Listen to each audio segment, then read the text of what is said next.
காலையில் தேநீர் துவங்கி குளிப்பாட்டுதல், ஆடை அணிவித்தல், உணவு ஊட்டுதல், இப்படியாக தூங்கும் வரை ஒரு நண்பனாக இருந்து கவனித்து கொண்டான்.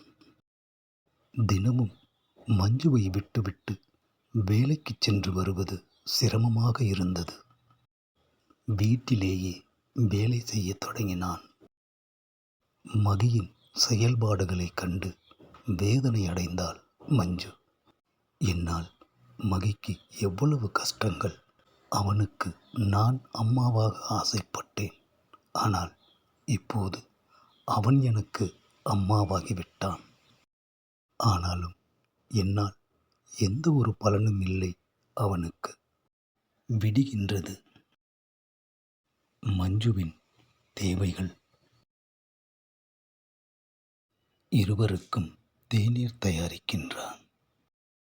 மீண்டும் சமையல், வேலை, மஞ்சுவின் தேவை, மதிய உணவிற்கான ஏற்பாடு, மஞ்சுவுடன் சேர்ந்து சாப்பிடுவது, வேலை. இரவு மஞ்சு உறங்கிய பின் மகி அவன் அறையில் உறங்குகிறான். மீண்டும் விடுகின்றது.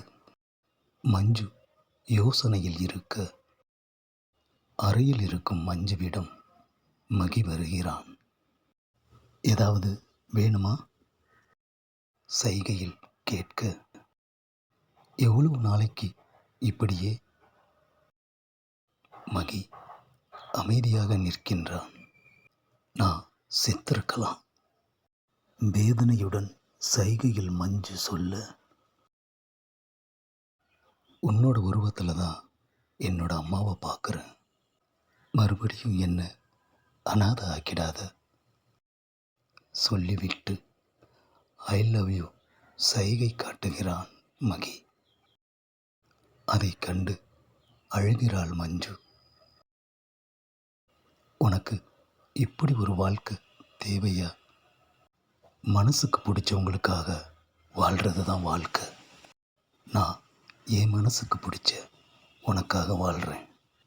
என்னால் உனக்கு எந்த ஒரு பயனுமே இல்லையே.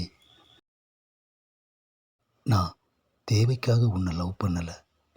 நீ எனக்கு தேவைன்னு தான் லவ் பண்ணினேன். உன்னை நினச்சா ரொம்ப கஷ்டமாக இருக்கு. நான் இருக்கேன், கவலைப்படாத. மகி சைகையில் சொல்ல, அவன் வார்த்தைகளில் சமாதானம் அடைந்தாள் மஞ்சு. இனிமே நீ வீட்டில் இருக்கணுங்கிற அவசியமே இல்லை. என்ன பண்ண போற? எங்க நீயே சொல்லு பார்ப்போம். உன்னை தவிர வேற எதையுமே என்னால் யோசிக்க முடியலை. கண்டிப்பாக நாளைக்கு தெரிஞ்சுக்குவ மஞ்சு.